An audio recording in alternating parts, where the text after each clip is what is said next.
It's 5 a.m. somewhere, so that means that the garbage collectors are coming to take out the trash, but we won't throw you out. Welcome to your Trash Pals podcast, coming to you live from the Hollow Earth. It's Hollow Earth Day. It's our Hollow Earth Day Extravaganza. We are celebrating how empty the inside of the earth is today because the outside's lush and beautiful and the inside's full of dinosaurs. And as we're recording this live from the cavernous interior of the earth, we'll do this here podcast about comics, art, culture, and whatever little bits of trash we found while picking through the garbage bin. I'm Van Notes. And I'm Wren. You know, I'm realizing my trash gets picked up like in the afternoon, not in the morning. You don't have early morning trash pickup? No, they come at like 4 p.m. They don't care that they're driving those big old trucks through the residential areas. And they leave the bins in the middle of the street. There's no laws in Massachusetts. I guess, do we change the script? It's, do we go, it's noon to 3 p.m. No. I have this halfway memorized. We can't go change it now. Oh, no. Almost 3/4. Truly almost 3/4. I'm so excited to celebrate Hollow Earth Day. It makes me feel so much better about what we're doing to the outside of the planet, to know that there's an inside we can flee to full of dinosaurs. So I hate dinosaurs, so this makes me unhappy. Oh, that's right. You... and I have all these books here about dinosaurs just constantly ready to just regale you with fun facts. So funny. You can keep those facts to yourself. No facts allowed. If we're in Hollow Earth Day, then facts are banned. It's all fantasy. It's all Pulp Fiction era fantasies. Exactly. Have you ever planted a tree for Earth Day? Yeah. One of the stupidest questions I think I've ever asked. But I want to know. Yeah, of course. I've planted a tree or two. Earth Day was one of my friend's birthdays when I was in high school. And she was like really like healthy and into being healthy and caring for the environment and stuff like that. So we did 1 or 2 tree planting days in high school. What about you? Have you planted a tree? I don't know if I would like the description of being the healthy kid in the friend group. Like, so funny. Like when you think of those like Burger King kids and they're all like the one kind of person and then one of them's just the healthy kid. Loves their vegetables. I only say she's the healthy one because she was like really into sports, and then also she made me a cake with applesauce one time, and I was like, this is a healthy alternative to like regular cake. Is applesauce cake. I love this grandma life for this kid. Yeah, I've planted many trees for Earth Day. I love feeling a marginal goodness in the world. Wholesome. Very wholesome. And do you know what else is wholesome? No. Well, our guest today is wholesome. Good friend of the show and also me, Kimerson, is an illustrator / cartoonist who only thinks about 3 things: making people laugh. Oh man, why is he doing this to me? Tokusatsu, Godzilla, Kamen Rider, and Super Sentai, and big mecha robots in that order. He's now working on his webcomic, Momori Cafe Daily Specials, which combines all 3 of his obsessions into one wacky slice of life original series. So coming to the stream, we've got Kimerson. Yay! Thank you for having me. I must say it was so worth it to put tokusatsu in Japanese in my intro just for Ren to be like panicky, like, no! I can't do this! I was like, Tonkatsu? Like, Katsudan? I was so confused. Worth it. Totally worth it. I'm going now. Thanks for having me tonight. Good night. So funny. Good night! There you go. That was the most charming, like, little church lady reading the scriptures and going, why did the pastor give me all these names, all these Bible names that I gotta read now? Honestly. I mean, good on you for saying Hebs- tokusatsu correctly, right? At least. Yeah. I'll give you that much kudos. You've rubbed off on me. I just love talking Your about so language much. skills. But no, thank you for having me on YouTube. Yeah, we're happy to have you. So yeah, go on, Van. Yeah, I'm like, please, Van, take the reins, take them away from me. Jesus, take the wheel. The first question we always have to ask is, Kimerson, what trash are you consuming this week? What garbage have you rooted through besides our wonderful topic for the evening, which I'm very excited to get to? But so besides our wonderful topic, which Wren and I indulged in just today, like 20 minutes ago, other than that, I suppose I actually watched. It's kind of related actually because I actually just watched the latest Godzilla Kong movie that came out a couple of weeks ago, and I actually got to watch it yesterday at my local theater for free because I'm a member there, and they give out like a birthday pass. So I got to enjoy the big screen for free, which is very nice. And also it was like a big dumb kaiju movie, which I was like, yep, that's my thing. So there's that, and then there's also another thing I indulged in, which again is related to our topic, but it's like, I'm not sure if you know about this, fan, but like, it's a animated series that serves as a sequel to what we're talking about today. oh yeah, that one. Yeah, so I've been watching a few episodes of that. So that's just, for the most part, yeah, it's been very like, it's been very singularly focused on what we're talking about today. Yes. Other than that, I haven't had much else to indulge in like other trash media because I've just been work.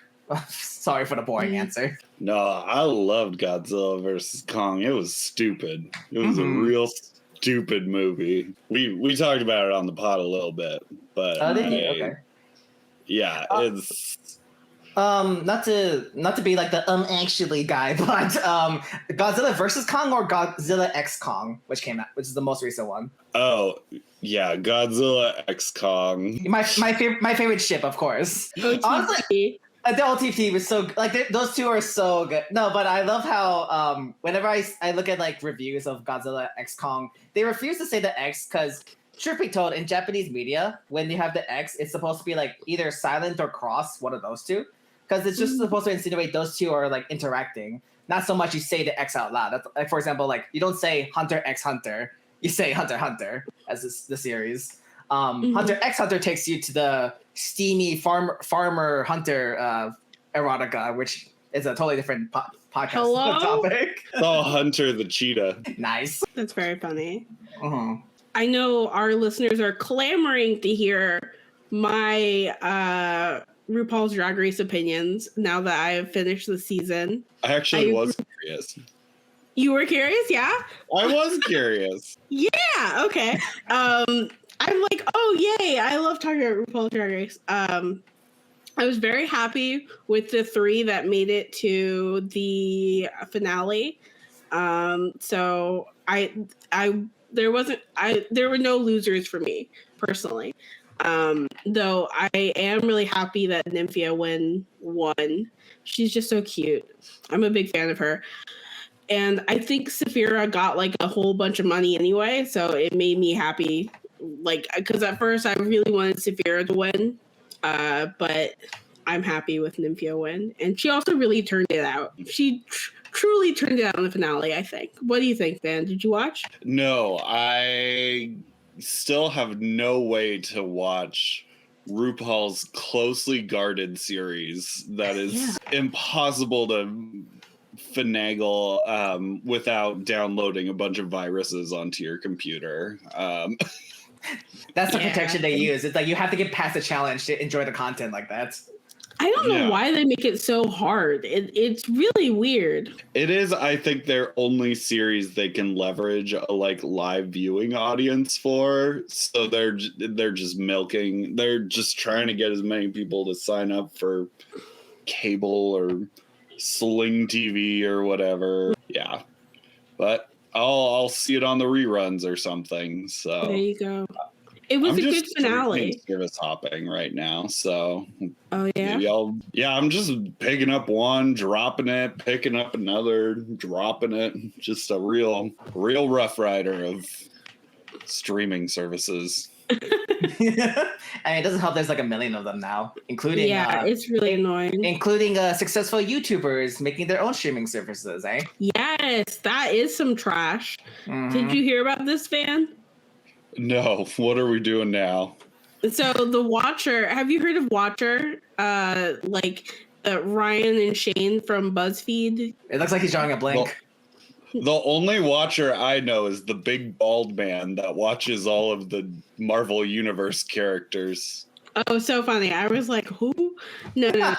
So basically these two guys, Ryan and Shane, they have last names. I just don't remember them. Oh, wait. Ryan Bergara and Shane Midday? Midday, yeah. I always think it's Boogara because of the Halloween stuff. That's also the fan name for Ryan. Oh, yeah. Okay. So there's Ryan and Shane, and they were on BuzzFeed for a while.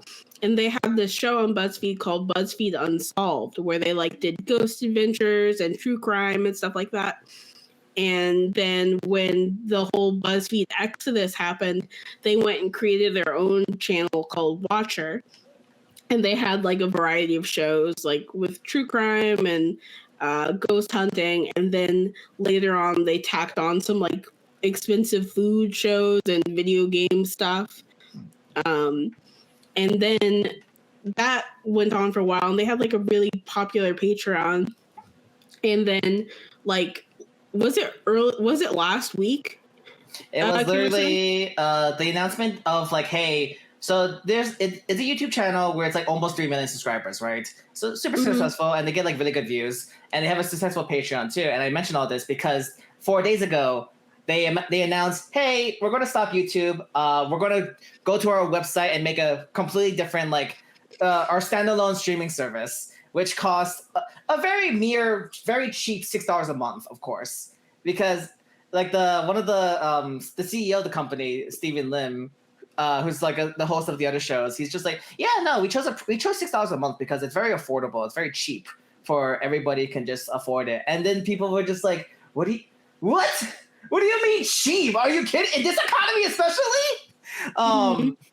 So yeah, and then fast forward to today, literally, I think it was 5 hours ago, maybe, or something like that. Like that. They posted just a video that just says update, being hey, we messed up, we're sorry. We were very jumping the gun, very insensitive, and saying that $6 was cheap, because I guess another context is why people were so offended by that comment from that guy in particular, Steven, is because the show that he was hosting and then rebooting next month is a show where he eats at 3 different restaurants at 3 different price points of the same kind of food, to then kind of compare which one's the best for the price. And then that show's kind of notorious for being hey, the final price point is Michelin star gold covered pizza with caviar on top, which costs thousands of dollars. So for him to kind of be oh yeah, $6 is so affordable, people especially took it the wrong way. Where I was on the Reddit and people were just well, not so much on the Reddit, maybe more on the YouTube comments and Twitter, but it was very much Steven's the devil. He's coerced. He's putting Ryan and Shane to the gun and forcing them to agree to this because they're so eat the rich. They joke about eating the rich every single time. They would not be okay with this. And people it's a trio. They're all co-CEO leaders. This isn't some rogue I need to make the most money now, some weird scheme that people imagined. It's a very sticky situation where a lot of you can't deny there's a lot of parasocial elements involved too, because people were Ryan and Shane, especially during the announcement, were oh, we want this streaming service and we want more money essentially to produce better quality shows, when people in chat and comments were we don't want better produced if anything, your shows now are too overproduced. We want the guys just being just hanging out and talking to guys being dudes. Yeah, just guys being dudes,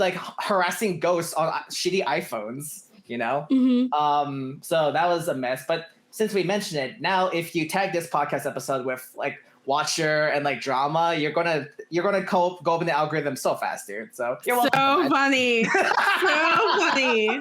I know how to play the system. Oh my god. I don't know if I want to play that game. I don't know if I want to be. I'm on it. I don't know if I want to be on their radar. Oh no, there's so many channels with like hundreds of like I say hundreds. There's like channels like that I never heard about where they have like maybe like 100 subs just like blow up because they're just like, I'm offended that Watcher did this, or like Watcher like destroyed their career kind of videos. It's crazy. Mm-hmm. It's really crazy. Yeah. And they were gonna delete like their whole backlog of YouTube videos and move everything to their streaming thing. So we could take this. So really, we need to take this as like a warning for Trash Pals. When you guys get successful, don't like. Wait, Kimerson, Van thinks this is a good idea, but yeah, of course, that's how you play the YouTube game, dude. I think this is totally fine. Like, yeah, talk about it, right? It's relevant. YouTube's the devil. Which, I mean, unless YouTube sponsors us or gives us, I don't know, YouTube Premium or whatever. But yeah, it's not like Google. Any way you can like get out from under the foot of like these large like sharing platforms and then do your own thing. And yeah, if they want to clear all their content off and like offer it for an affordable, if they have like hundreds of hours of content, I don't know, and they keep putting new stuff out all the time, it sounds reasonable to me. I don't know. I think that it's a bit like you're sacrificing accessibility to your content. Like less people are going to be able to see your content because you're putting it behind this like larger paywall, and like they're already making livable incomes, like livable wages. So is it worth sacrificing your larger audience for like some more money? When also, you gotta keep in mind, not to cut you off, Wren, but you gotta keep in mind that the $6 USD has so much more staying power in different countries depending on who you ask. So it's like in Canada, it's like $8, and like Japan, it's like almost like $10 to $12 equivalent, which is because the economy is in shambles, in case you haven't noticed. But another thing that was really shitty about the situation was the fact that like I mentioned, they already had a successful Patreon with like thousands of like already like they have like 60-something thousand patrons. Yeah, and like, but what was really shitty is that even though those guys have been supporting and paying the show for like about a couple of years now at this point, they were, until today, they were going to be double charged.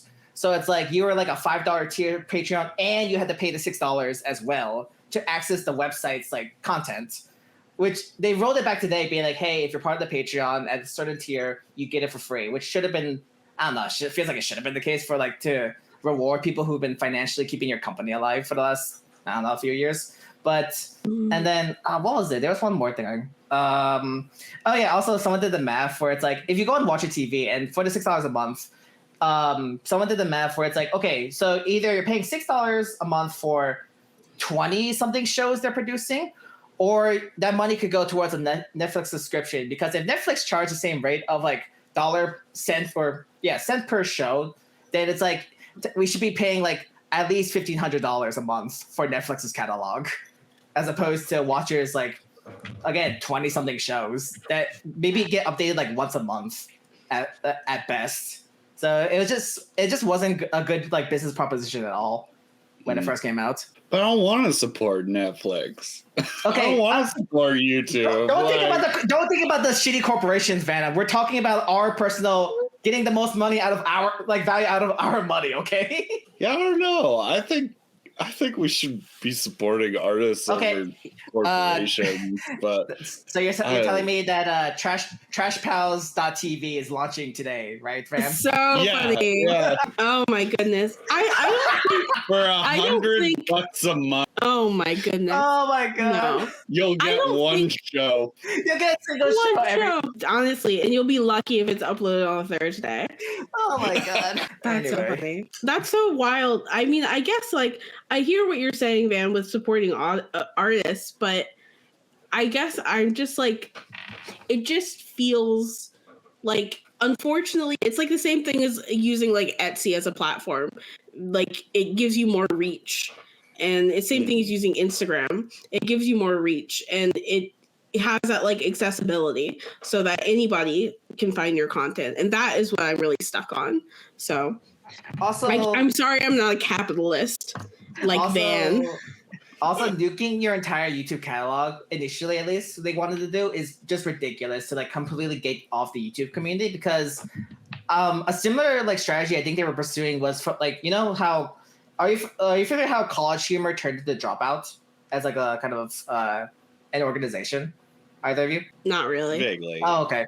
So College Humor died, and then Dropout was like the new thing that came out of it with like the current staff, and then they made a streaming service. And initially, people were very like, "Oh, like why are we paying the same kind of deal?" Except on YouTube, Dropout has a presence where they release occasional free episodes. They'll release like clips, especially like really like very funny clips. Where I've seen so many comments where be like, "Well, I was holding out, but this clip of this like one particular part really convinced me to go to Dropout and do it." So YouTube can still be part, even though like YouTube is really shitty, it can still be part of like the business strategy. Like for them to just be like initially very, oh well, we're leaving completely would be like, that genuinely sounds like career suicide, because if we're going to play like the capitalist game, we got to have all the cards available to us. We can't just willy-nilly throw some of them in the trash. All print media, all videos shared via mailed thumb drive.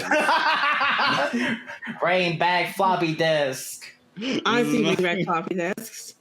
I saw this post that was like, bring back VHSs, bring back like CDs, DVDs. I miss feeding my computer little snacks. now they have no mouths. They're born without mouths, and I felt that's so true. You have to buy an accessory for CDs now. That's so sad. It's true. It is so sad. But anyway, so go on, Van. Oh, I was going to say, my local Best Buy did away with their Blu-ray section, which made me very sad. Wow. Oh, that is really sad. Yep. Because I like my Blu-rays. I'm now all back in on physical media because they just take away anything you like. And I realized I could not find Citizen Kane on a streaming service. That's crazy. For like within a streaming catalog. I mean, you could buy it like one-off or whatever, but I was like, there's no streaming service that is like allowing you to stream Citizen Kane. Like, it's like going to a library and them being like, oh yeah, we don't got the Shakespeare. Going to like 4 libraries and then being like, yeah, we don't got Shakespeare here. Because it's not trendy. Weird. Yeah. Honestly, we live in a hellscape. You don't actually own anything. It's all just like part of the digital cloud. Gross. Actually, that reminds me of how it's also annoying when you do try to find the genuine, like, okay, where's it streaming from? And I'll go to this like what the search results tell me, and then it's like, oh, you can watch it if you sign up with like Max Plus. And it's like, I don't want another subscription. I just want the content. I want the one movie, damn it. So I've been pro physical media since day one, especially since Wren knows this, but I'm kind of a gamer in case you don't know, Van. Like, you can even see like behind me, let me point the right finger. You can see like kind of like my games kind of just sitting there. And I love collecting them because it's like I want something to just remind me that I own this, as opposed to on like a digital cloud, where I think recently, even in video games, there's been kind of a push by corporations like Ubisoft and EA to like do away physical media because they don't want to waste money on that. They want like they just want to release it as like digital packages and that's it. So then also Ubisoft has been deleting their older games, and it's gone so far because you would think like, oh well, they're taking out the server, but at least I downloaded it. No, they actually go into like people's like Uplay, which is their Steam equivalent app. They go into their Uplays and just remove from their library entirely. So it doesn't matter if you bought it. It doesn't matter if you bought all the content for it. They just like they have the authority to go in and take it away from you. Which is complete nonsense. That's like true. Yeah. Like, that's like some cyberpunk shit right there. Dystopian shit. All this trash. All this trash. But Van, what's your trash? Oh, Besides my trash streaming is Media about trash people. I watched Quiet on the Set this last week. Oh. And it was a lot of trash humans. Yeah, it was very, which I am concerned about the people who saw that and they thought it was like they took the wrong message of like, this is Hollywood and the arts are grooming and the liberals are grooming and that vibe, rather than being like, oh, this is an exploitation of children by this like giant capitalist machine. You know, and the slow takeaway of like people's rights within, you know, this larger complex system. But it was very eye-opening. I definitely, my whole view of like, I guess, children being utilized in media is definitely like, it's very interesting. Especially like you think about like art and media and it's like, well, like in certain instances it's great to have like children involved or whatever, but then you have the level of like fame and notoriety attached to like these young littles and how that might destroy their brain and how they don't have like a ecosystem of support around them to protect them. So anyway, it was brutal. It was like when I watched the Michael Jackson documentary. What's that big one? It's Neverland. Escaping Neverland or something like that.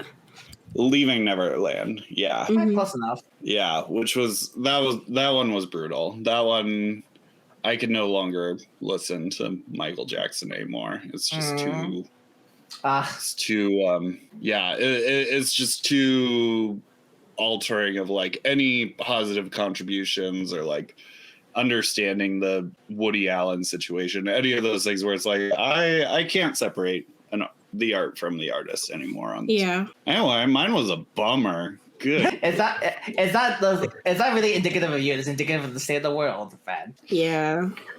Because your podcast is called Trash Pals, what if one day you do the intro for your guests? It's like, so we've been talking about trash humans. We actually found one, and it's just like this horrible person. So funny. George Santos. Oh. One day. Would love to have him on the pod. That would be a 4-hour extravaganza. Oh my god, it would be so long. But speaking of extravaganzas, Hollow Earth Day. It's my favorite day of the year where we celebrate how the earth is hollow.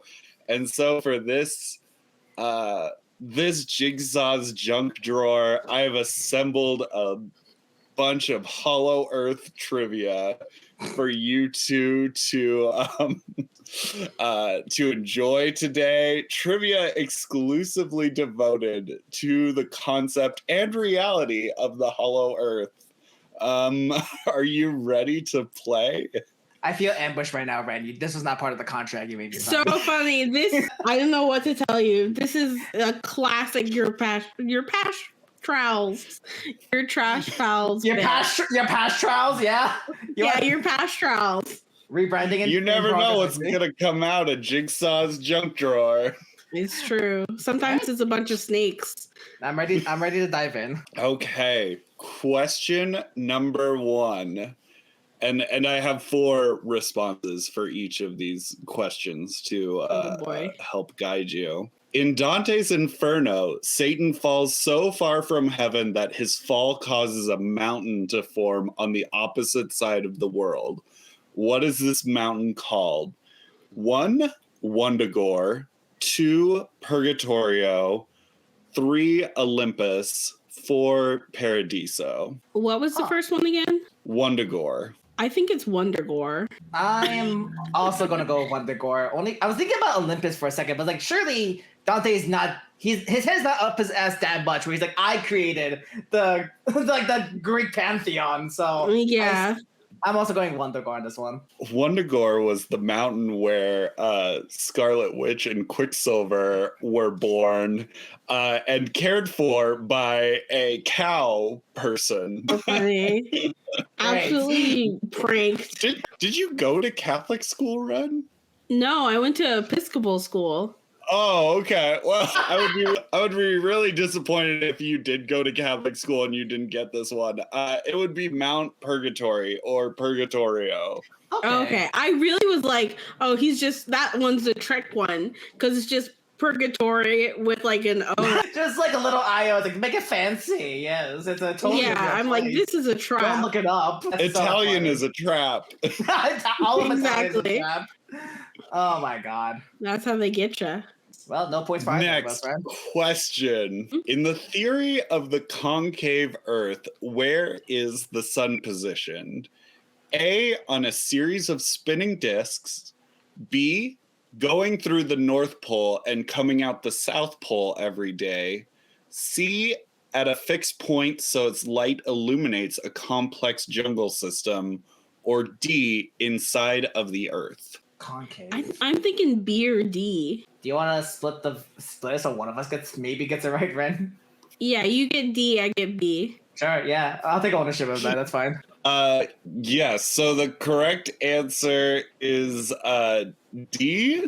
Let's go! Thank you, Ren. Where? You fool! You fool! So in the concave Earth, the Earth. Oh, That's so funny. That's so Screen just cute. lit up with hearts as I Oh my tried God. to make. I took a sip of water. I almost did a spit take when you did that. So wholesome. I didn't know that was so funny. So essentially, like all of the universe is in the middle, and then the Earth like surrounds it, like in a globe, and so the dirt under our feet is like outside the globe. So like the Milky Way galaxy is inside the Earth.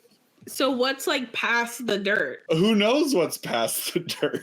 I can't. That's why I can't deal with these earthers because they'll say this like crazy shit, and then you ask one question and it all falls apart. No, it doesn't Yeah, fall like- apart for them. They just double down. They're just like, well, that's the thing. Like, we don't truly know, but like, we are so close to finding an answer, and we're going to get past the FBI agents guarding and the Arctic Circle to find out. Balls. So it's not only like the sun and the moon that are like inside this orb, it's like the whole galaxy. And then the Earth is just on the outside or whatever. It's like, yeah, it's so funny. Excellent. Great. Again, I shall test your knowledge of literature. In Jules Verne's Journey to the Center of the Earth, what do the explorers in this novel find underneath the Earth's surface? A, a volcanic society. B, a mirror Earth. C, an ocean. D, Captain Nemo's hideaway. It's been so long since I read I know. I'm not well read. I'm locking in B, Mirrored Earth. I'm locking in D, so we're flipped. Okay. The correct answer is an ocean. Oh, okay. Oh, I They thought find there were it dinosaurs in underground. there. Yeah, the dinosaurs are on, like, they travel around and there's little islands. Oh. Got it. Yeah. Hey, I'm still like caught up in the dinosaurs. That's where I was just like, surely it's not okay, but that makes sense. Yeah. And then Captain Nemo shows up in 20,000 Leagues Under the Sea, but he shows up in another one where he's just hanging out on an island. And then he's Mr. Captain Nemo. Just a fun little cameo. He's like Captain Toad. Is that where your my brain goes? husband. Yeah, your husband. Oh no. He's my Congratulations. husband and Spawn's my husband. They're my two husbands. So funny. Bowser is my husband. Who's your husband, Kimerson? You need to send me more money to answer that question, Brad. More money. It's probably some Fire Emblem guy. You be quiet. I explicitly removed Fire Emblem from my bio so you wouldn't bring it up because we only have like 22 minutes left. We don't have enough time for that. That's another podcast. We have infinite time. We have infinite time. We don't care about time limits. Great. As long as you're here, we're here. So that whole email of like prefacing like the timestamps, that was all just an illusion, Van. That was all like a smoke screen. Yeah, of course. Great, cool. Awesome. It was Like, a prank. give everybody a That's a vibe. prank. You thought it was a well-organized podcast, you fool. You stumbled into a trap. Exactly.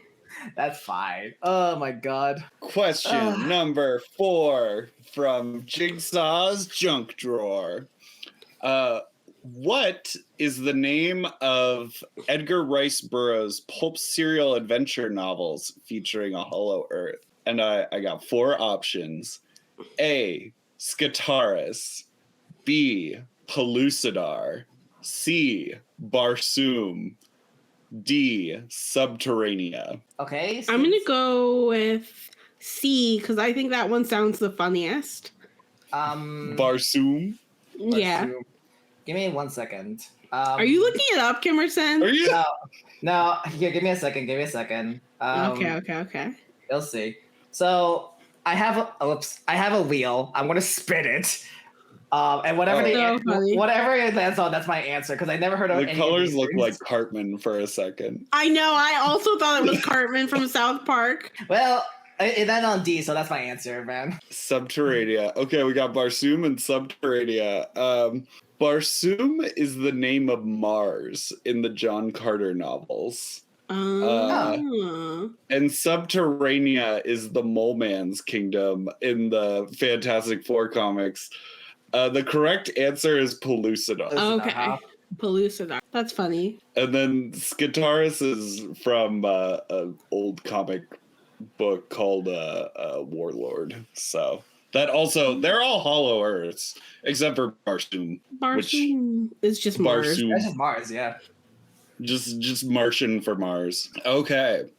Last one. This one's vaguely Hollow Earth adjacent. But which famous Marvel DC comic book artist encountered late career ridicule for promoting the idea of an expanding Earth? A. Neil Adams. B. John Byrne. C. Steve Ditko. D. Alex Toth. And I can give context for each of those people. If you don't mind, Yeah. Yeah. So Neil Adams was the one who introduced a more like semi-realistic anatomy into comics. Mm-hmm. He's responsible for shirtless, hairy-chested Batman fighting in the desert. Awesome. Hachimachi. B. John Byrne, he was the one who kind of really, after Dave Cockrum's run on the Uncanny X-Men, he really made it very popular. Steve Ditko is the co-creator of Spider-Man and a known libertarian objectivist. And D. Alex Toth, he's the guy who draws with very, very few lines that everyone nuts for. But I'm not a huge fan. But he did a bunch of those like Hanna-Barbera superhero designs like Space Ghost. Oh, okay. Okay. I feel like when Wren was like giving out like descriptors, I feel like in the SAT you like highlight a certain word in the essay to like be like to pay attention to it. It's like, okay, that was a key word in that sentence. And the fact he did like a key word for all of them is very devious. So I'm just like, truly devious. He's leading me on. Is very devious. He's like leading me on. It's just like, they were objective. They're very known for being a realist. It's just like, all right. I see what we're playing. I think I'm gonna go with Alex Toth. What was the name of B again, Ben? John Byrne. I'm going with John Byrne, yeah. The answer is A, Neil Adams. Known for shirtless, hairy-chested Batman. He went everyone was like, it's really, because he was like everyone's like favorite artist. I forgot to say he did the Superman versus Muhammad Ali comic. That's really cool. Great. And he kind of just like started going on about the expanding Earth and how the reason Pangea broke apart wasn't because of tectonic plates. It was because the Earth was getting bigger. So the continents just got kind of pulled apart because it just kept getting bigger and bigger. That's so funny. Right. And he was just like, I've encountered like all these physicists and they backed up this theory. And what was his other thing? He had DVDs. Like promoting this. Wow. Expanding Earth. My favorite is when like actual like legitimate scientists get on like they end up on these like flat Earth and like they end up on like all this conspiracy stuff. And they only several years later, when people are like, "Hey, like, do you back what you said?" They're like, "What are you talking about?" And they watch like, "Wait, what the fuck?" They just like they just took him out of context and be like, "I believe," and then that's it. That was the only clip. It's like, oh yeah, he believes in So fire funny. because he said the words "I believe" and the context, and like they lie about the context. It's just like, wow. Well, with that, I once again close up Jigsaw's junk drawer in this celebration. This was your hardest one yet. I really, Two Truths and an Isekai was my best name, though. I didn't even come up with a good name for this one. So funny. Truth and Isekai, I love that. I still have Truth or Daredevil in my back pocket. That's very cute. So, all right, let's jump into a conversation about this giant steaming pile of dog shit, Godzilla So 1998. funny. Man, don't you mean the giant pile of stinky fish? That's a lot of fish. That's a lot of fish. So funny. I thought it was fine. I thought it was a perfectly fine 90s movie. A product of its time, truly. The Twin Towers is still up. Yeah. That's when you know the 90s movie in New York City. And Kimerson kept pointing out all the Simpsons characters that were in it for me. And I was like, oh my God. Kent Brockman's voice actor and Hank Azaria and other people whose name I've forgotten. Oh, and Bart Simpson, Julie Kavner. Yeah, it's just the three. You got him. All right, cool. The whole time, Ren and I were watching the movie, and every time Hank goes on screen, it's like we're just like, "Hey, Azaria, Azaria, you silly man! Look, what are you doing? What silly goose he is." Well, no, Wormman is Nick, the main character. Oh wait, yeah. Hank Azaria is the cameraman. He's the cameraman. Animal. He's the animal, exactly. He's the one who's like, "Hey, I'm walking over here," like with the heavy. He's kind of hot. I'm not gonna lie. Every line of dialogue. I'm walking here. I'm walking. New York City. No, like the fact that Hank was like when he got to like the end with like the Madison Square Garden like egg scene, and he's like, they destroyed Madison Square Garden. Now I'm upset. It's like, Hank, so many people are dead. What are you talking about? You should have been upset way before. No one's dead. No one died. Like there's so many people died. There's some people who got stepped on, but like it's not to death. Also, yeah, go on. There is a scene where it's like the first helicopter scene where like Godzilla ambushes like the three helicopters, and then later on you see like the radio being like, "We got one KIA, 2 MIA." I'm just like, what do you mean? Like, there's at least like 6 confirmed people dead. They were calling. What do you mean MIA? You saw what happened. They're just gone. They're just gone. Yeah. They went to the next game. That's why they're MIA. The next game.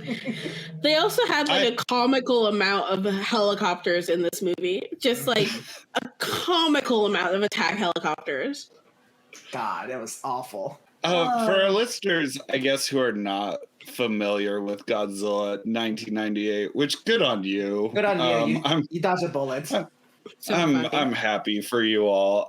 So this is the first like fully there's been before this point there were like Godzilla like co-productions or like Godzilla like localizations that like involved like the original Godzilla. There was like an American version where like they had a like US war correspondent in Japan that they like cut in.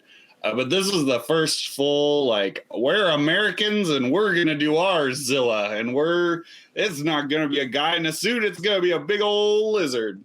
And we're not going to take responsibility for the nuclear bomb metaphor that Godzilla's always been. We're going to blame it on the French for some weird reason that is incomprehensible. It's always the French. This is a terrible movie. Instead of attacking Tokyo, Godzilla attacks New York City. And it's the worst Godzilla movie I've ever seen. And I've watched, I'd say I've watched 80% of all Godzilla movies at this point. I know I have a few blind spots in That's very impressive. I'm slowly making my way through my Criterion collection. I'm pretty sure I've seen most of them once, but I might not remember it because a lot of them were when I was a kid. Yeah. So there's still surprises out there for me. But Ben, did you specifically remember Godzilla Final Wars by any chance? oh, I love Final Wars. Yeah, it's such a good movie. And one of my favorite scenes is when they bring on the American Godzilla and they just I mean, I'm sure you know this, but I'm going to explain this to Wren, I guess, specifically. I love the fact that, so Toho, who made the original Godzilla, right? They gave the rights to, Roland Emmerich, you son of a bitch, for making this awful movie. And then Toho's like, wow, that sucked. Also, not only are we going to buy Godzilla back, essentially, the rights to him, we're also going to dub the American 1998 Godzilla just simply as Zilla. They took out the God in his name because, he wasn't true to character. So then in Godzilla Final Wars, the Japanese movie, there's a scene where Godzilla's just rampaging in Sydney, Australia. And then the bad guy is like, all right, Godzilla, huh? Let's see if we can take this guy out. And he beams down Zilla, American Godzilla, into like the city. And then Zilla proceeds to like get destroyed in like a minute tops. Just like so funny. Whacked into like the Sydney Opera House and eviscerated. And then like the bad guy be like, dang it, this is what I get for buying cheap American knockoffs or something along those lines. Oh my gosh, I honestly love that move from Toho so much. It's very, very funny. And then also even before then, there's a couple of digs where like there'd be like monster outbreaks throughout the world, and then in like one conference scene in the earlier movie, this guy is just like, hey, the Americans reported that Godzilla is in New York City, and the other guy's like, no, that's not Godzilla. They'll call anything big Godzilla over there. Those stupid Americans. So funny. We're just getting owned. Honestly, we deserve it after making 1998 Godzilla, though. I thought it was fine. Yeah, you thought this is predicted. Where I was just having I quit the movie twice, and I had to take a walk. Well, a walk. A very enthusiastic walk, Wren. An enthusiastic walk. Wren knows what I was actually doing. So does Kimerson. She told me, man. I thought it was so funny. I also think it's very funny.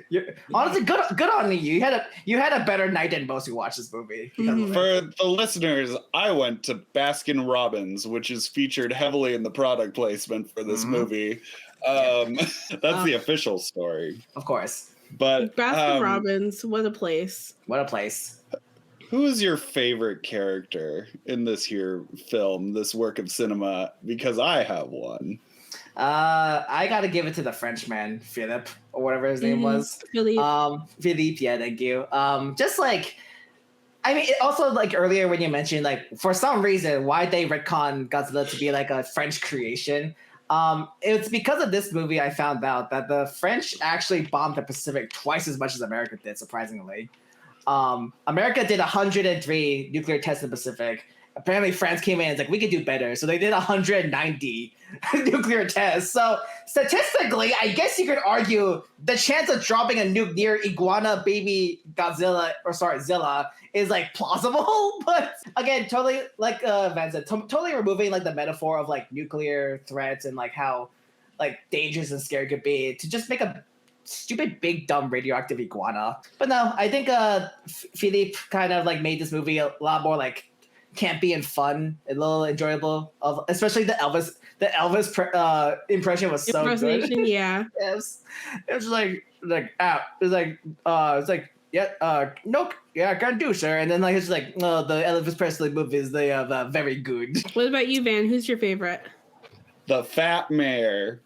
So funny. I was texting Red this. I miss in the 90s when we just had a character who was fat and they were funny. And as a person of some size, I'm just like, yep, that character's in there for some laughs, some giggles, to be fat, and they have no other personality trait besides being fat, and he's just wolfing down those Hershey's Kisses. Doesn't even get like a real candy. Well, later on though, he does actually eat some. He not eat on screen, but like you see some like. Well, I thought they were like Reese's cups, like because there's like orange wrappers on the table. in front of him. Oh. So I assume he enjoyed some Reese's like peanut butter cups, which I mean, There was just like this big bag of Hershey's Kisses he had like pulled out, and he was like, "I need my candy. I need my candy." I mean, don't you love? Not only is he like a big fat caricature, he's also a caricature of a real person. the late reviewer duo. What were their names again, Ren? I said it, but I forgot. Well, his last name's Ebert. Is it Siskel and Ebert? Yeah. So the fact that like Roland Emmerich was so petty, where he's like, those two stuck-up reviewers, they hated Independence Day, so I'm gonna get back at them. I'm gonna put them in Godzilla, and equally, if not, actually no, the objectively shittier movie, and then be like, see, I can make fun of you, and you can't do shit because you're just shitty reviewers. And then I actually listened to a little of their review where they were just like. It's like, hey, like one of them was like, "Hey, you saw those characters of us?" And the other ones was like, "Yeah, I was did not appreciate that." And then they came away from it to be like, "I'm surprised that Roland didn't get us like stomped on by Godzilla." You would think that was the direction he was going with that. So good on Roland for holding back, surprisingly. A little restraint. Ren, who was your favorite character in this work of film? I like the most film of all time. Oh, it was so film. It was such a movie. I liked Philippe. Yeah, I liked him. I liked Hank Azaria's character because I thought he was cute. And I wish there was more of Redhead Lady. I thought she was a bit of a spitfire. I was like, what's her deal? What's going on with her? What's she doing? That's what I wanted to see. Surprisingly enough, both the red-haired lady and the guy who had the cold constantly all the time. I don't know what his deal was in the movie. Like, why did he do that to him? Just honking, shooing everywhere. But in the animated series, they like those two are actually like very fun characters. Like especially like the redhead, just having to like basically, like she goes off and she does like kaiju investigation stuff, and she's kind of like, I mean, not just her, but like all of like the characters that return from the movie to the anime series actually like get decent like. You know, they're actually fun to watch as opposed to their movie counterparts. I also wanted to know, like, so in the very beginning of the movie, the little old man, he's like, oh, they're like, what happened? And he's like, oh, it's like Gojira. Mm-hmm. And everyone's like, okay, yeah, Gojira, like, gotcha. Like, what? I'm confused by that. How do they know what that means? Does that mean that there was already, like, a Godzilla presence in this universe? Well, I can't say about the universe per se, but in actual, like, if you rewind back to the original Godzilla, right? Mm-hmm. Godzilla actually got his name from, like, an island where he's already, like, a pre-established, like, myth. You know, so they just kind of like take the name from that. Whereas in this one, I think they offhandedly said like, oh yeah, like the Japanese old man said his name was Gojira because it's from like a fishman tale, I guess. I think they were like acquainted to their like kraken of like this mythical sea monster thing. But just the fact that their explanation of why they changed why the name changed to Godzilla is because the news reporter goes like, I got a scoop. It's Godzilla. Yeah, that's the name we're going with. And the women be like, it's Gojira, you moron. So I'm just like, that's me when I talk to Western Godzilla fans. So funny. Now, I'm not that obnoxious about it, but it's just like, it was just very funny of just like, yeah, okay, that's why, that's the name, I guess, we're sticking with it. They misgendered that lizard so much. Well, I mean, it was weird that they were like very insistent, like it's a he, but it's like but it's pregnant though. It's like, yeah, he reproduces it asexually. I'm like, is this the ace rep that people were hoping for? Okay. No. Honestly, the asexual, trans male Godzilla representation that we needed in 1998. That is later gunned down by the military. Let's not remember. So look, hey, it was 1998. So it's wild because I've seen clips of this movie, and I've and I think it's been on in like a hotel. And I've like seen like 3 minutes at a time or whatever and been like, yeah, I don't want to watch this. Or when I was a youngin', I would like look up cool Godzilla clips on YouTube and watch maybe a couple from here. And then as a youth, I also read the like kid novelization of the movie. And I also read that. And the entire time I was reading it, I was like, when is Godzilla gonna fight a monster? Like, yeah, because that was the Godzilla I knew. Because my friend, we were super into Godzilla movies, and we watched like Ibara, Horror of the Deep, and like all the good stuff. And I was like, when's Godzilla gonna fight something? Like this is boring, but. And ultimately, Godzilla didn't get to fight anything. He just got missiled. Yeah. It was sad. And then the film score of the movie was so wild because like something like devastating or terrifying or something like that would happen. And it would just be like, doopy doopy doo. How funny. Yeah. America. It had like two notes. It's like America triumphant, or it's like, herpy-derpy-der, like... I think actually when I was rewatching it earlier, Wren, there's a scene where like Godzilla like looks down on his like dead children, right? And like the piano they have, it's supposed to be like melancholy. Oh, he's so sad, his babies are dead. But it sounded like oddly chippy and happy. Where it's just like, oh yeah, like Godzilla, like do like I said, like do like, oh, my babies are dead. Oh, that, and then there's a laugh track somewhere off stage. Godzilla, you're so funny with your dead children. What a sentence, Kimerson. But yeah, like what Van mentioned of just the fact that this movie had absolutely no other kaiju for this Zilla to fight is why I keep like harping on how good the animated series is. Because that Zilla actually fights a new kaiju every week. And one of the early episodes actually I really love where it's like, so the monster is like this weird like bioorganism that's initially built to like consume a lot of like plastic and trash. So they build it, and the scientists who build it, it's like okay, I'm making the solution to like trash pollution right now. Very appropriate for Hollow Earth Day, actually. Now that I think about it. There you go. And then like the senator guy comes in and is like, we need this today because I need my ratings up. So release the plastic eating thing, whatever. And then they release the plastic eating thing as a sample, and it makes this horrible growling noise. And it's like, you think that's safe to release on like the public? Okay, cool, dude. And then they do a testing on the Hudson River where it eats a bunch of stuff, but then obviously gets out of control, makes a monster. And then like the mayor Eber is just like, his aide is like, oh, sir, like this is terrible. And then the mayor just goes, it's New Jersey's problem now. We don't got to worry about it. New Jersey's problem. Oh, Godzilla. That's truly Godzilla. So funny. Red, Did you really like this movie more than Spawn? Yes, hands down. I didn't even need to think about that. Oh my god! Oh my god! So gross. It was so squelchy and like yucky. This movie was clean. I can't believe I get to witness the final Trash Pals episode. Like, so funny. Refuses to do podcasts with this creature from this point forward. Creature! Oh my gosh. Spawn is gross. Here's my argument. Here's my like deep fundamental like philosophy of art. Like that, all art is an execution of an original or unoriginal concept, whatever, but it's ultimately the most it can inspire to be is like the best version of itself or like the purest manifestation of itself. Spawn is a really stupid movie because Spawn is a really stupid comic. And no matter what, it was going to be a goof troop affair.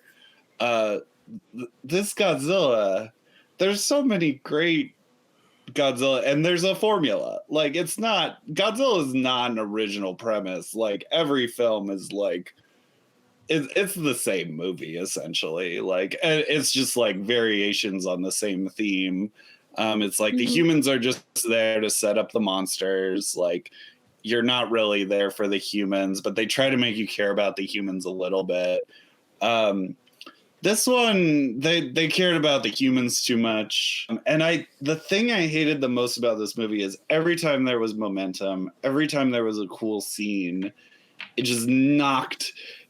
It was just like, you're stupid for liking that, or it's like, this was so cool, we need to toss a joke in right now. There was so many characters making jokes, and I hated it.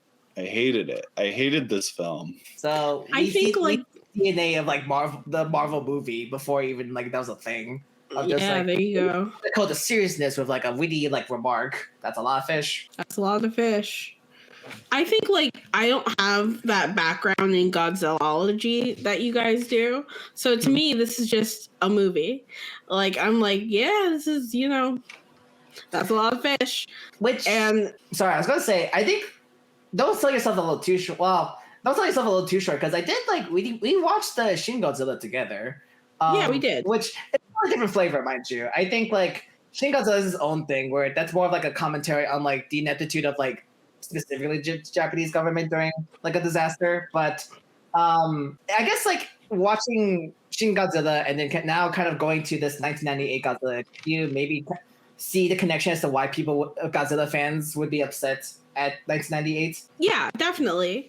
But I guess like I don't consider myself to have enough Godzilla knowledge to kind of have like a really strong opinion about Godzilla 98, because the only other Godzilla I've seen is Shin Godzilla, and he didn't even fight any other monster in that one.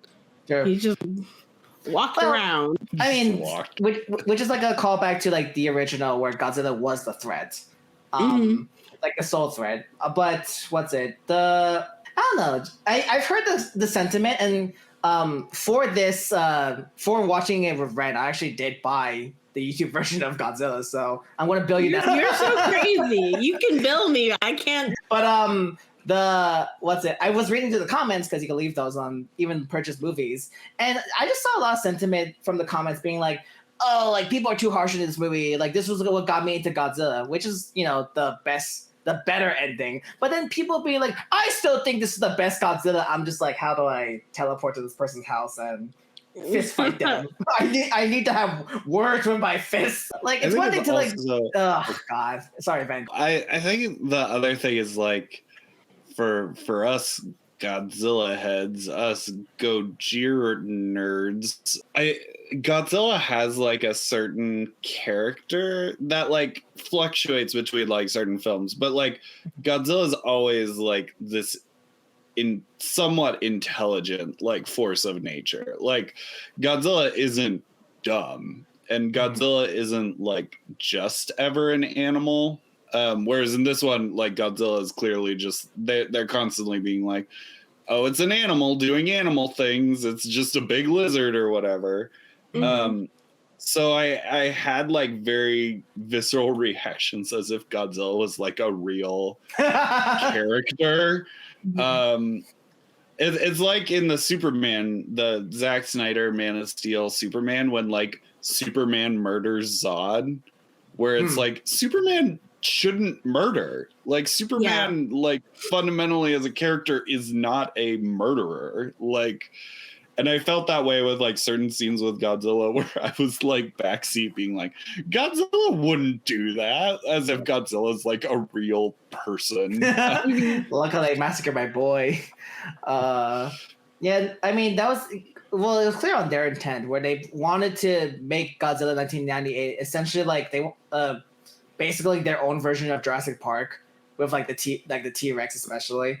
There was actually a commercial. I think one of the more iconic commercials for this Godzilla 1998, where it's like these kids are looking at like a T-Rex skeleton, and then Godzilla's foot comes smashing down on that like that skeleton, and then just a tagline of like size does matter, and which was so like their like push of like, we need to get the kids into this. You know what? The kids like big size dicks and euphemisms towards said subject. So it's like, we need to tell them that size does matter in this like push to like sell these this shitty movie to kids.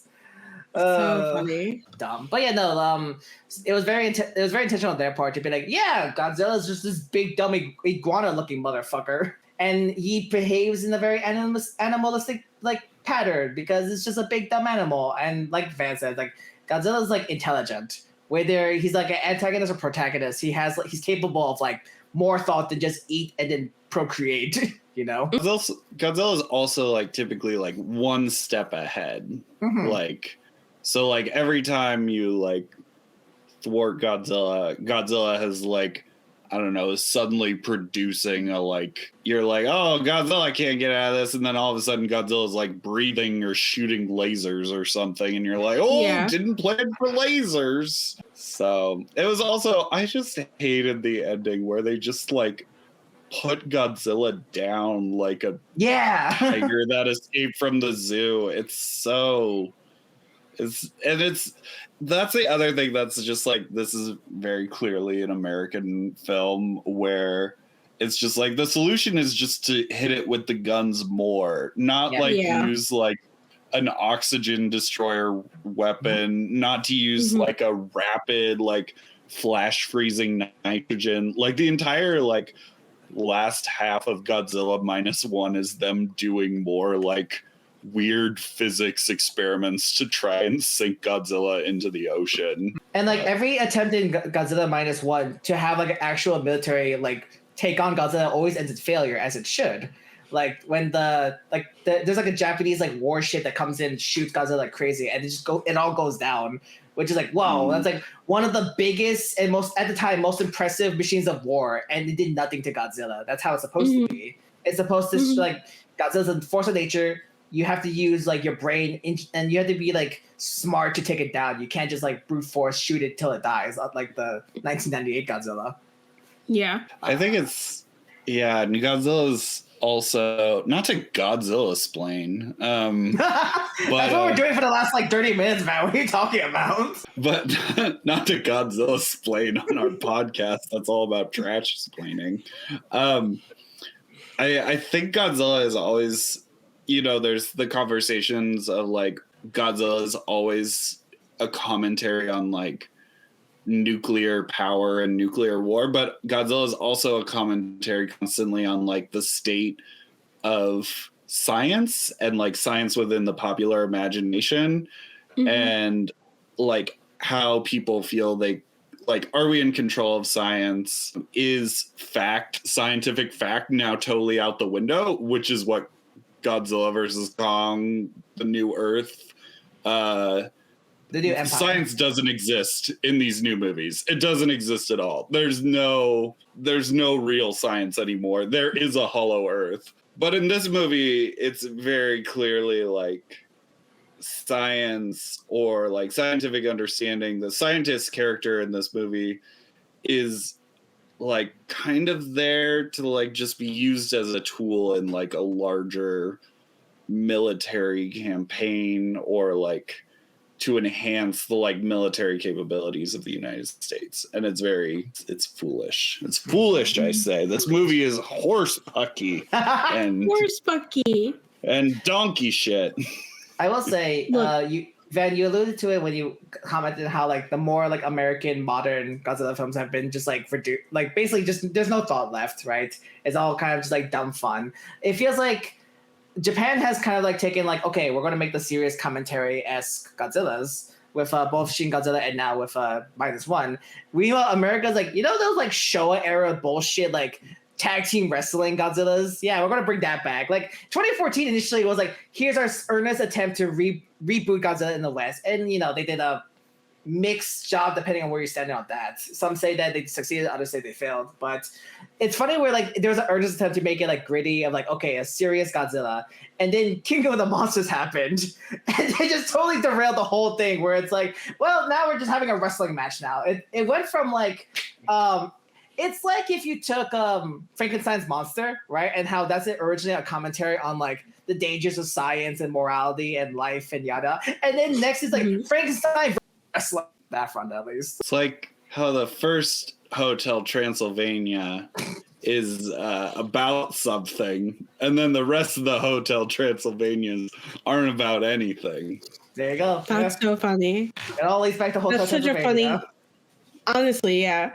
back to Adam Sandler. It's always about Adam Sandler in the You end. can never escape his influence. Honestly, his mind. Anyway, the worst Godzilla movie will always be better than Spawn.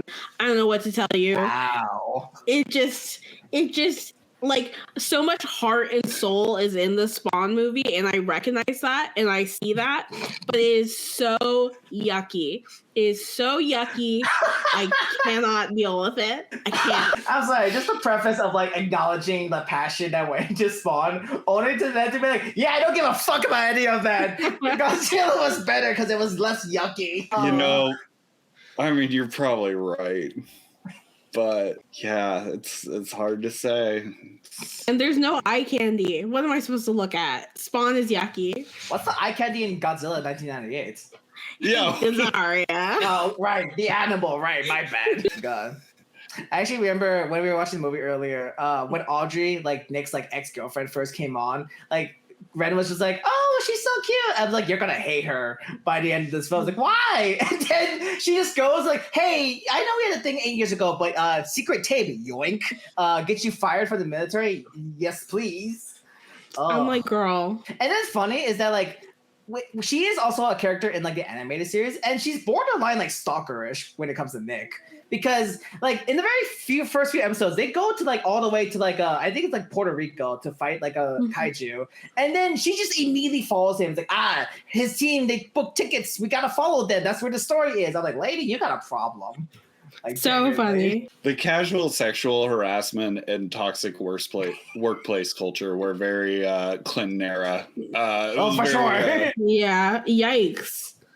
This movie truly is a product of the Clinton era. Wren and I were saying that every time there was like some sort of harassment on screen. It's like, the 90s, the good old days. Yeesh. And that multicultural New York City. Where Oh yeah. All of the, it was full of people of color, and they were all walking here. I think outside of like, I think it's not including the Japanese sailors, because if anything, the Japanese sailors in the opening sequence, they felt like a bone that the Americans could throw. It's like, hey, see, we acknowledge the origin and respect the origin. Go fuck off. Here, just take that. But other than that, the only like POC characters I recall is like the people who were like part of, I think like the captain of like the sub, and like some people in the military. Who died. Yeah, that too. So way to go, some good old POC rep. Yay! 90s. In New York City. So funny. Honestly, his impact. Well, I'm done with this episode. I'm done with this movie. We don't need to come back here anymore. Yeah, I was gonna say, it sounds like your business relationship with Wren has terminated because of her opinion about Spawn. No! We'll see if we're back next week. Oh my goodness. Don't we have the Aaron questions again next week? Yeah, we do.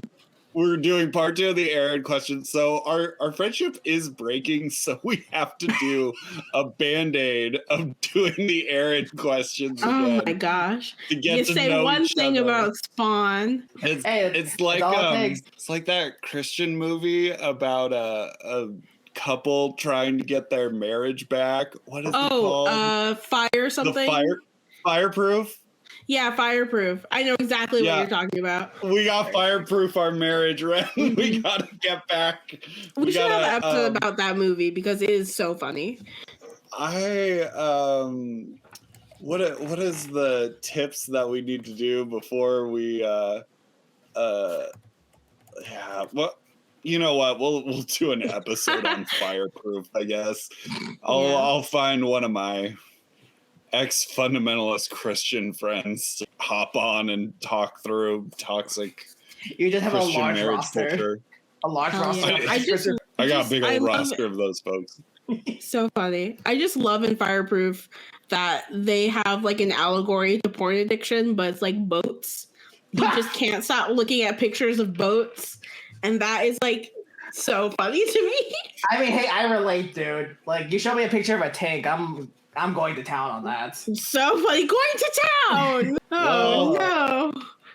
If you love boats and tanks and trains and planes and automobiles, then you better keep listening to Your Trash Pals, because that's our new segments, along with Van's Brews, his brewski portion of the podcast. Wren's Spawn Hate Corner. Corner. And if you enjoy those kinds of things, you can follow this here podcast on Instagram, Facebook, and YouTube. Our live Twitch streams are hosted almost always on Mondays, and our episodes go up on Thursdays. Wink. Wink. You can follow me at ren.psd and Vanotes on Instagram at vanotesbooks. And you can support our Ko-fi at ko-fi.com/yourtrashpals. And you most certainly can write into the podcast at yourtrashpals@gmail.com and ask us any kind of questions. Just ask us the more Spawn-related questions, the more Godzilla-related questions. The more, ask us some gay questions. Ask us who our crushes are. Do that on the old Gmail. Do that on Instagram. It'll be a hoot and a half. Well, yeah. Let's talk about boys. Let's talk about boys and kiss our pillows together or whatever we do on our little slumber parties. Oh my goodness! Is that what you're up to? I see. Kimerson, could you give us a number in between 1 and 50 so that we can shout out one of our lovely ad sponsors? Oh God, 24. I think it's my turn to do an ad read? Yeah, it's your turn. Today's sponsor is Yowie. Yay! Do you like boys? Do you like one boy? Well, guess what? You can take one boy and another boy, and you can make them kiss. It can happen. It really can happen after many lengthy chapters of them brushing hands and looking at each other's eyes every once in a while. Yeah, you can have boys kissing. It's incredible. So we would like to thank our sponsor, Yowie. And if you want to know my favorite Yowie, I greatly enjoy the manga Dick Fight Island, and I think let's go! Oh my God! Goodness. Truly one of the Boys greatest. and their islands. Listen, Greatest works of art. We're talking about the execution of a concept to its full potential. That their manga is the best. So you know what? Shout out to Yowie and special shout out to Dick Fight Island. So with that, Wren's typing in, making sure. Thank you, Dick Fight Island. And oh my God! again, a very merry Hollow Earth Day to all of our listeners. Ignore science. Believe in dinosaurs. And remember to reduce, reuse,